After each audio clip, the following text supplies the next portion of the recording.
ಹಾಸನದಲ್ಲಿ ನಟ ಯಶ್ ತಾಯಿ ಪುಷ್ಪಾ ನಿವೇಶನ ಜಟಾಪಟಿಗೆ ಸಂಬಂಧಪಟ್ಟಂತೆ ಹಾಸನ ಜಿಲ್ಲಾಧಿಕಾರಿ ಕಚೇರಿ ತಲುಪಿದೆ ಈ ಸೈಟ್ ಜಟಾಪಟಿ ಕೇಸ್. ದಾಖಲೆ ಸಮೇತ ಅಧಿಕಾರಿಗಳನ್ನ ಭೇಟಿ ಮಾಡಿದರೆ ಪುಷ್ಪಾ ಅವರು. ಸರ್ಕಾರಿ ದಾಖಲೆ ಒಂದು, ಫೇಕ್ ದಾಖಲೆ ಇನ್ನೊಂದು ಆಗಿದೆ. ದೇವರಾಜುಗೆ ತಲೆ ಕೆಟ್ಟಿರಬಹುದು, ಅವರು ಸುಳ್ಳು ಹೇಳ್ತಾ ಇದ್ದಾರೆ. ಪಿಡಿಒ ನಟರಾಜ್ ಎಂಬಾತ ಸುಳ್ಳು ದಾಖಲೆ ಸೃಷ್ಟಿ ಮಾಡಿದ್ದಾರೆ.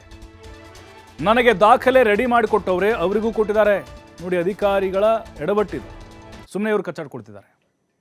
ಹಂಗಾಗತ್ರಿ ಸಾಕಷ್ಟು. ಈ ಜಮೀನು ವ್ಯಾಜ್ಯ ಆಗಿರ್ಬೋದು, ಜಾಗಗಳದ್ದು ಗಲಾಟೆ ಆಗಿರ್ಬೋದು, ಪಹಣಿಯಲ್ಲಿ ಯಾರ್ದೋ ಹೆಸರಿರುತ್ತೆ, 100 ವರ್ಷದಿಂದ ಆಸ್ತಿ ಇರುತ್ತೆ, ಅದು ಅವ್ರು ಯಾರು ಅದನ್ನು ಕೇಳಿರಲ್ಲ, ಯಾರ್ದೋ ಹೆಸರು ಮಾಡಿಕೊಟ್ಬಿಟ್ಟಿರ್ತಾರೆ ಅಧಿಕಾರಿಗಳು ಲಂಚಕ್ಕೋಸ್ಕರ.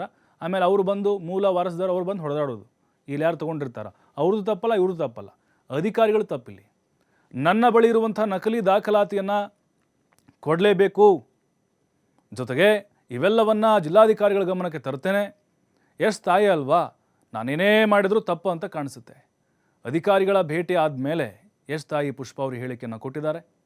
ಈಗ ಪಿಡಿಒ ಏನಾದರೂ ಇದು ಗಲಾಟೆ ಆಗಲಿಕ್ಕೆ ಕಾರಣ ಆತನೇ ಆಗಿದ್ದರೆ ಅವನನ್ನು ಅಮಾನತು ಮಾಡಬೇಕು. ಯಾಕಂದ್ರೆ ಏನಾದರೂ ಹೆಚ್ಚು ಕಡಿಮೆ ಆಗಿದ್ರೆ ದೊಡ್ಡ ಕೊಲೆಗಳಲ್ಲೇ ಅಂತ್ಯ ಆಗಿದಾವ್ರಿ. ಜಗಳಗಳ ಗಲಾಟೆ ಏನು, ಈ ಜಮೀನು ಗಲಾಟೆ ಮತ್ತು ಜಾಗದ ಗಲಾಟೆಗಳು ಎಷ್ಟೋ ಕೊಲೆಗಳಾಗ್ಬಿಟ್ಟಿದ್ದಾವೆ.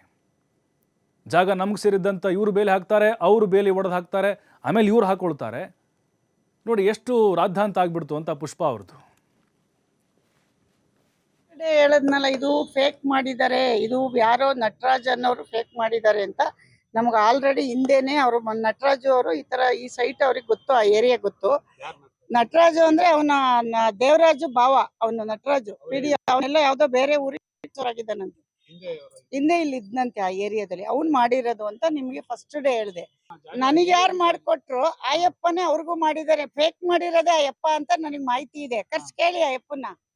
ನಾನು ಹೇಳ, ನಾನು ಅಧಿಕಾರಿಗಳು ತಪ್ಪು ಹೇಳಲ್ಲ. ಇವಾಗ ನಾನ್ ಸೈಟ್ ತಗೊಂಡೆ ತಪ್ಪು, ಈಗ ಅದನ್ನ ಹೇಳ್ಬಲ್ಲೆ ನಾನು. ಯಾಕೆಂದ್ರೆ ಈಶ್ವರಮ್ಮ ಅಲ್ವಾ, ಏನ್ ಮಾಡಿದ್ರು ತಪ್ಪು ನಮ್ದು. ದಾಖಲೆ ಕೊಡ್ಬೇಕು ನಾನು, ಯಾಕೆಂದ್ರೆ ಇಷ್ಟ ಆದ್ಮೇಲೆ ಅವ್ರಿಗೆ ತಲುಪಿಸ್ಬೇಕು. ನಮ್ ಗಮನಕ್ಕೆ ಯಾಕೆ ತಂದಿಲ್ಲ ಅಂತಾರೆ. ತಂದಿದೀವಿ. ಇದಕ್ಕೆ ಏನಾಗುತ್ತೆ ಮುಂದಿನ ದಿನಗಳಲ್ಲಿ ನಾನು ಅದನ್ನ ಕೋರ್ಟ್ ಅಲ್ಲಿ ಕ್ರಮ ತಗೋತೀನಿ. ನಾನ್ ನಿಮಗೆ ಫಸ್ಟ್ ಡೇ ಹೇಳದ್ನಲ್ಲ, ಇದು ಫೇಕ್ ಮಾಡಿದ್ದಾರೆ, ಇದು ಯಾರೋ ನಟರಾಜ್ ಅನ್ನೋರು ಫೇಕ್ ಮಾಡಿದ್ದಾರೆ ಅಂತ ನಮ್ಗೆ ಆಲ್ರೆಡಿ ಹಿಂದೆನೆ ಅವರು ನಟರಾಜು ಅವರು ಈ ಸೈಟ್ ಅವ್ರಿಗೆ ಗೊತ್ತು, ಆ ಏರಿಯಾ ಗೊತ್ತು. ನಟರಾಜು ಅಂದ್ರೆ ಅವನ. ಹಾಸನದಲ್ಲಿ ನಟ ಯಶ್ ತಾಯಿ ಪುಷ್ಪಾ ನಿವೇಶನ ಜಟಾಪಟಿ ಸಂಬಂಧಪಟ್ಟಂತೆ TV5 ನಲ್ಲಿ ಈ ಜಟಾಪಟಿ ಏನಿದೆ ನಿವೇಶನದ್ದು ಎಕ್ಸ್ಕ್ಲೂಸಿವ್ ಆದಂತಹ ಸ್ಟೋರಿ ಇದೆ. ಅಧಿಕಾರಿಗಳ ಗೋಲ್ಮಾಲ್ನಿಂದಲೇ ಮಾಲೀಕತ್ವ ಜಟಾಪಟಿ ಶುರುವಾಯ್ತಾ? ಒಂದೇ ನಿವೇಶನಕ್ಕೆ ಇಬ್ಬರಿಗೆ ಇದೇ ದಾಖಲೆ ಪತ್ರ, ಒಂದು ಸೈಟು 2 ದಾಖಲೆಗಳಿದ್ದಾವೆ. ಹಾಸನ ಮಹಾನಗರ ಪಾಲಿಕೆ ವ್ಯಾಪ್ತಿಯ ವಿದ್ಯಾನಗರದ ನಿವೇಶನ ಇದು. 2020 ಜನವರಿ 29ರಂದು 40/60 ಅಳತೆಯ ನಿವೇಶನ ಖರೀದಿ ಆಗುತ್ತೆ. 20ರಲ್ಲಿ ಜಾಗ ಖರೀದಿಸಿ ಕಾಂಪೌಂಡ್ ಹಾಕಿದ್ರು ಯಶ್ ಅವರ ತಾಯಿ ಪುಷ್ಪಾ. ಸದ್ಯ ಅಮೆರಿಕದಲ್ಲಿ ವಾಸವಾಗಿರುವಂಥ ಗಿರೀಶ್ರಿಂದ ಸೈಟನ್ನು ಖರೀದಿ ಮಾಡ್ತಾರೆ. ಆದರೆ ಅಧಿಕಾರಿಗಳಿಂದ ಒಂದೇ ನಿವೇಶನಕ್ಕೆ ಇಬ್ಬರಿಗೆ ಖಾತೆಯನ್ನು ಕೊಟ್ಟಿದ್ದಾರೆ. ಗೊಂದಲದ ಗೂಡಾಗಿದೆ ಪುಷ್ಪಾ ಅವರ ಸೈಟ್ ಮಾಲೀಕತ್ವದ ವಿವಾದ. ಹಾಗಾದರೆ ಏನಿದು ಜಾಗದ ವಿವಾದ? ಅದನ್ನು ಡೀಪಾಗಿ ನೋಡ್ತಾ ಹೋದ್ರೆ ನಾವು 1982ರಿಂದ ಇಬ್ಬರ ಹೆಸರಿನ ಮೂಲಕ 3ನೇ ಮಾಲೀಕರಿಗೆ ಸೈಟ್ ಇಲ್ಲಿ ಖರೀದಿ ಆಗಿರುವುದು ಗೊತ್ತಾಗಿದೆ. ಪರಿಶೀಲನೆ ಮಾಡ್ತೀನಿ ಅಂತ ಹೇಳಿದ್ದಾರೆ. ಆಮೇಲೆ ಸೆಕ್ಯೂರಿಟಿ ಕೊಡೋಕ್ಕೂ ನಾನು ಹೇಳ್ತೀನಿ ಅಂತ ಹೇಳಿದ್ದಾರೆ. ಪೊಲೀಸ್ಗೆ ಇನ್ಫಾರ್ಮ್ ಮಾಡ್ತೀವಿ ಅಂತ ಹೇಳಿದ್ದಾರೆ. ಮತ್ತಷ್ಟು ಮಾಹಿತಿ ನಮ್ಮ ಪ್ರತಿನಿಧಿ ಪ್ರಕಾಶ್ ನೀಡ್ತಾರೆ. ಪ್ರಕಾಶ್, ಮೊದಲೇ ಅನುಮಾನ ಇತ್ತು ಇಲ್ಲೇನೋ ಈ ಕಾಗದ ಪತ್ರಗಳನ್ನು ರೆಡಿ ಮಾಡುವಂಥ ಅಧಿಕಾರಿಗಳಿದಾರಲ್ಲ, ಅಥವಾ ರಿಜಿಸ್ಟ್ರೇಷನ್ ಮಾಡಿಕೊಡುವಂಥವ್ರು ಏನೋ ಎಡವಟ್ಟು ಮಾಡಿರ್ಬೋದು ಅಂಥೇಳಿ.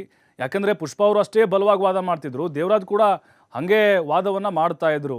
ಬಟ್ ಇದು ಹೇಗೆ ಪ್ರೂವ್ ಆಗುತ್ತೆ ಅಂತ ಈಗ ಜಿಲ್ಲಾಧಿಕಾರಿಗಳ ಮುಂದೆ ಇದೆ. ಪ್ರಭು, ಈಗಾಗಲೇ ಈ ಪ್ರಕರಣ ಹಾಸನದ ವಿದ್ಯಾನಗರದಲ್ಲಿ ಇರ್ತಕ್ಕಂತಹ ಯಶ್ ತಾಯಿ ಪುಷ್ಪಾರವರ ಕಾಂಪೌಂಡ್ ಕಂಟಿದ ತೆರವು ವಿಚಾರಣೆಗೆ ಸಂಬಂಧಪಟ್ಟ ಹಾಗೆ ಈ ಪ್ರಕರಣ ಈಗಾಗಲೇ ಜಿಲ್ಲಾಧಿಕಾರಿಗಳ ಅಂಗಳವನ್ನು ಕೂಡ ತಲುಪಿರುವಂತದ್ದು. ಒಂದು ಕಡೆ ಪುಷ್ಪಾರವ್ರು ಹೇಳ್ತಾರೆ, ಇದು ನನ್ನ ಹತ್ರ ಇರುವಂತದ್ದು ಒರಿಜಿನಲ್ ಡಾಕ್ಯುಮೆಂಟ್ ಕೂಡ, ನಾನು ಈಗಾಗಲೇ ಅದನ್ನ ಈ ಸೊತ್ತಾಗಿದೆ, ಜೊತೆಗೆ ಟ್ಯಾಕ್ಸ್ ಕಟ್ತಾ ಇದ್ದೀನಿ, ಎಲ್ಲವನ್ನು ಹೇಳಿರುವಂತದ್ದು. ಒಂದು ಕಡೆ ಪೊಲೀಸ್ ಠಾಣೆಗೂ ಕೂಡ ದಾಖಲೆಯನ್ನ ಕೊಟ್ಟಿದ್ದಾರೆ, ಇನ್ನೊಂದು ಕಡೆ ಕೋರ್ಟ್ಗೂ ಕೂಡ ದಾಖಲೆಯನ್ನ ಸಲ್ಲಿಸಿದ್ದಾರೆ. ಮತ್ತೊಂದು ಕಡೆ ಎಲ್ಲವೂ ಕೂಡ ನಡೀತಾ ಇದೆ. ಈಗ ಕಳೆದ ಸುಮಾರು 1 ತಿಂಗಳಿಂದಲೂ ಈ ಪ್ರಕರಣ ಸಾಕಷ್ಟು ಚರ್ಚೆ ಆಗ್ತಾ ಇರುವಂತದ್ದು. ಸಾಮಾಜಿಕ ಜಾಲತಾಣದಲ್ಲಿ ಆಗಿರ್ಬೋದು, ಎಲ್ಲಾ ಕಡೆ ಸಾಕಷ್ಟು ಚರ್ಚೆ ಆಗ್ತಾ ಇದೆ. ಯಾಕಂದ್ರೆ ಒಂದ್ ಕಡೆ ಜಿ.ಕೆ. ಹೋಲ್ಡರ್ ದೇವರಾಜು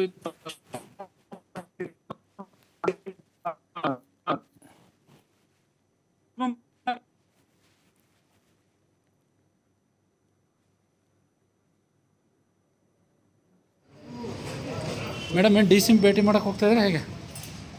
ಮಾಡಿದ್ನಲ್ಲ ಇವಾಗ. ಏನಂತ? ಅವ್ರು ಯಾರೋ ಮಂಜು ಅವರು ತಗೊಂಡಿದ್ದಾರೆ ಎಲ್ಲ. ಅದಕ್ಕೆ ಅದನ್ನ ನಾನೆಲ್ಲ ಪರಿಶೀಲನೆ ಮಾಡಿ ಪ್ರತಿಯೊಂದು ನಮ್ದು ಡಾಕ್ಯುಮೆಂಟ್ಸ್ ಎಲ್ಲ ಓದಿದ್ರು. ಓದ್ಬಿಟ್ಟು ಅವರು ಹೇಳಿದ್ದಾರೆ ಈಗ ಪ್ರತಿಯೊಂದನ್ನು ನಾನು ಅದಕ್ಕೆಲ್ಲ ಕ್ರಮ ತಗೋತೀವಿ ಅಂತ ಹೇಳಿದ್ದೆ. ನೀಟಾಗಿ ಓದಿದ್ರು. ಆಮೇಲೆ ಅವ್ರಿಗೂ ಕೊಟ್ಟಿದ್ದೀನಿ. ಯಾವ ಅಧಿಕಾರಿನ ಭೇಟಿ ಮಾಡಿದ್ದೀನಿ ನೋಡಿ, ಈ ಜಾಗದ ವಿವಾದ ಇದೆ ಅಲ್ವಾ, ಇಲ್ಲಿ ಇದು ಮತ್ತೊಮ್ಮೆ ಸರ್ವೆ ಆಗಬೇಕಿದು. ಮೂಲ ಮಾಲೀಕರು ಬೇರೆ ಇದ್ದಾರೆ, ಸೈಟ್ ತೊಗೊಂಡವ್ರು ಬೇರೆ ಇದ್ದಾರೆ, ಮತ್ತು ಅದನ್ನ ಕೊಟ್ಟವ್ರು ಬೇರೆ ಇದ್ದಾರೆ. ಒಂದು ಜಾಗ ಅಂತ ಬಂದಾಗ ಹಾಗೆ ಮೂಲ ಮಾಲೀಕರು ಯಾರು ಇರ್ತಾರೋ ಅವರಿಂದ ಇನ್ನೊಬ್ರು ಯಾರೋ ಖರೀದಿ ಮಾಡಿರ್ತಾರೆ.